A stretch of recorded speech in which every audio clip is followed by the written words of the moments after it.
As World War II gave way to the Cold War, a beaten Germany was split into occupation zones by the Allied powers. They split Austria the same way, divided between the Soviets, Americans, British and French. But there was never an East Austria nor West Austria or a Vienna Wall. So why not? What happened to Austria after World War II? Well, Germany eventually became two countries on opposite sides of the Iron Curtain, and the Allies rejected any German claim to Austria.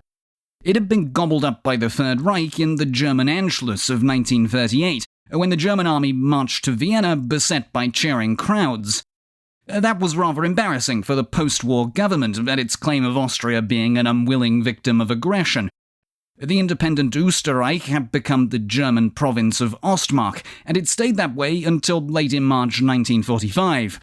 Soviet troops launched their own push to Vienna, and at the end of April, the German leader called it quits in Berlin as Americans, followed by the British and French, entered Austria from the west.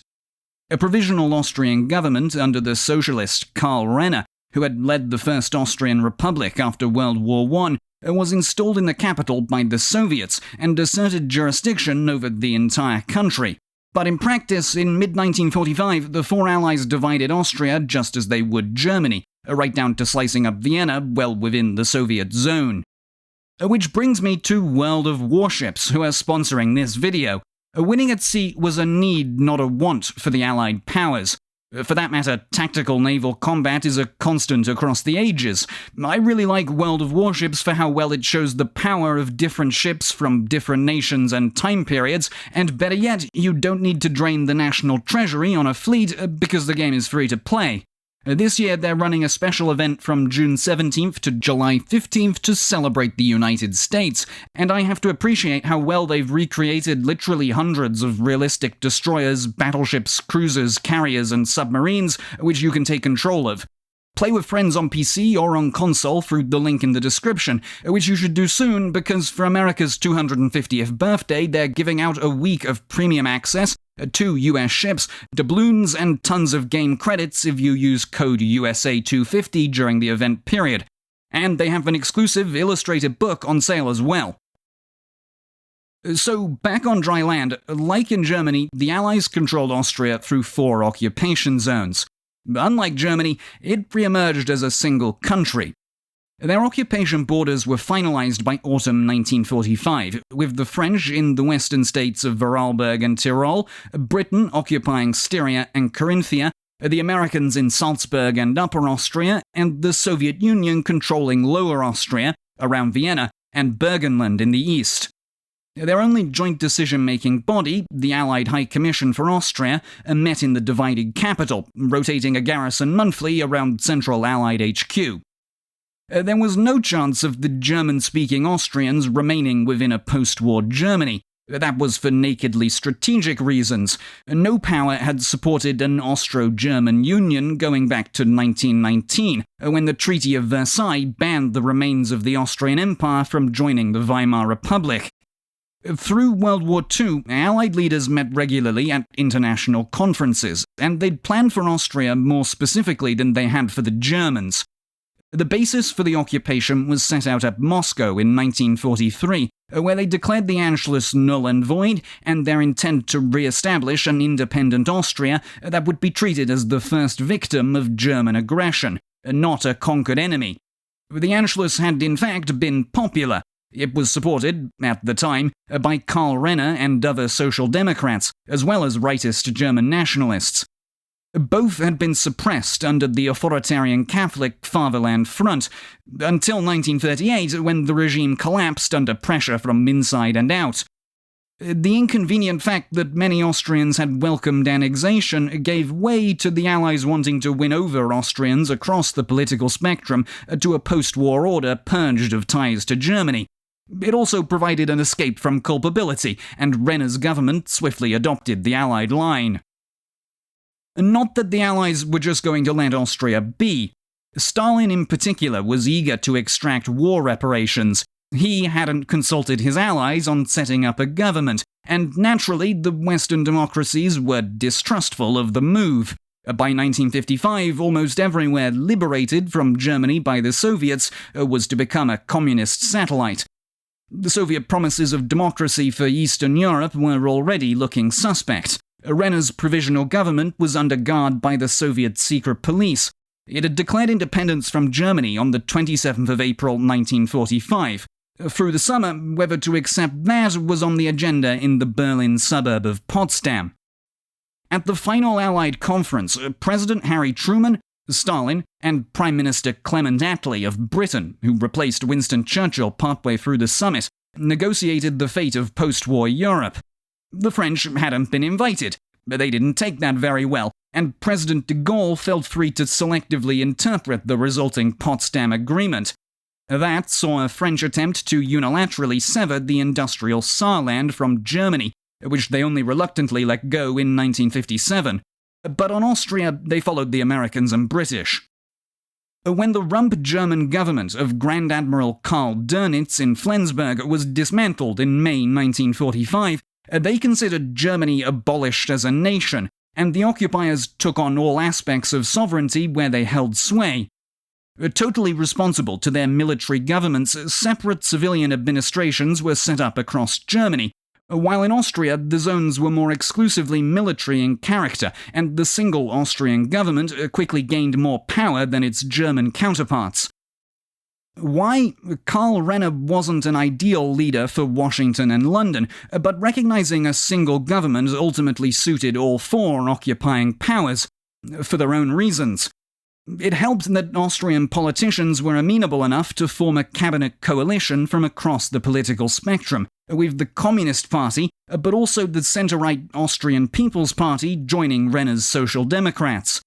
That combination didn't thrill any of the Allies, but it was enough to placate all of them. Nobody wanted a future Germany regaining Austria's manpower, industry, and territory, and separate partitioned Austrian regimes would have struggled to be economically viable. For the Western Allies, a future independent Austria would be a helpful buffer between Soviet influence and Western Europe, without strengthening too much the West German state they created in 1949. For Moscow, Austria was useful too, as a source of oil and industrial assets, which they stripped from their zone over the loud objections of Truman and the Americans. It also provided political leverage against the West on the German question. The Austrian provisional government proved to be more than just a stooge for the Soviets. The first free Austrian elections since the 1930s were held in November 1945, and the new parliament was dominated by the People's Party and Renner's Social Democrats. The Austrian Communists managed just 5% of the vote, but the structure of the coalition was kept in place by the new centre-right Chancellor Leopold Figl. That was to present a united front to the Allies. Karl Renner became the ceremonial president until his death in 1950. The military occupation continued, but Figl's government was given nearly all domestic authority in June 1946, with only a vote by the full Allied Commission able to override the Austrian parliament. Negotiations with the Allies for full independence were started. They then dragged on for nearly 8 years. Most of the details, including the victim myth and that Austria wouldn't lose land to a hungry Yugoslavia, were settled quickly. But by the end of the 1940s, the Cold War had begun in earnest. The four former Allies never planned to create competing Germanys. Even the French begrudgingly signed on to merging the Western zones. The problem was Germany's potential power. Neither East nor West could tolerate a reunited German state of the opposing ideological bent when it would be the largest economy in Europe. Stalin and Soviet Foreign Minister Vyacheslav Molotov tied a final settlement for Austria to one for Germany, which, because no one was in the mood for that, left the Austrians in limbo. The division of Germany erupted into a Cold War crisis in April 1948. As retaliation for the introduction of the Deutschmark in the Western zones, the USSR blockaded all rail and road links to isolated West Berlin. A joint Anglo-American airlift kept the city alive and free, but the prospects of resolving the German problem became bleak.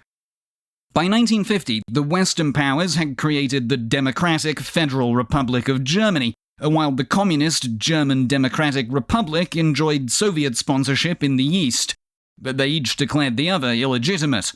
Meanwhile, in Austria, the communists were dumped from the Grand Coalition, and another conservative, Julius Raab, gained the chancellorship. Fiegel stayed on as foreign minister. His years imprisoned by the Germans worked to counter Raab's pre-war association with the fascist Fatherland Front. They had to maneuver the deteriorating relations between their occupiers, which can be difficult when they all have nukes. None of the powers were going to give on the German issue, but Raab proved an astute diplomat, particularly with the Soviets, and convinced Molotov to reopen Austrian negotiations. It didn't hurt that an increasingly paranoid Joseph Stalin had died, and Cold War tensions warmed slightly under his successor, Nikita Khrushchev. In 1955, Fiegel and Raab traveled to the USSR and returned in April with a memo outlining the essentials of a five-party treaty. Austria would declare a Swiss-style neutrality, permitted to join no military alliance or allow foreign bases on Austrian soil, and the Soviets would move toward troop withdrawal. For Khrushchev, a neutral Austria was preferable to a Western-aligned Austria. Moscow also kept access to Austrian oil for another 10 years, which was a plus. For the US Eisenhower administration, by then committed to a global anti-Red crusade, a neutral Austria was far preferable to communists in the Alps. For both, Austria was an important question in itself, but not that important. Won over by Raab and Fiegel, the Soviet officials reportedly remarked that the fate of 7 million Austrians could hardly be seen as precedent for 70 million Germans anyway. The Austrian State Treaty was signed on the 15th of May 1955 during a ceremony at Belvedere Palace in Vienna. At the Austrians' request, a war guilt paragraph in the preamble was deleted. It entered into force in July, occupation ended by late October, and Austria formally adopted neutrality on the 5th of November. To this day, it remains unattached to any military alliance. Since the collapse of Austria-Hungary in 1918, prevailing Austrian opinion was for union with Germany, and Austrians of most political persuasions didn't oppose their invasion in 1938. If you've watched this far, you'll want to find out how the Fatherland Front tried to resist the Reich through distinctly Catholic Austrian nationalism in the video to the left. Hopefully I'll see you there, and as always, I've been James, and thanks for watching Look Back History.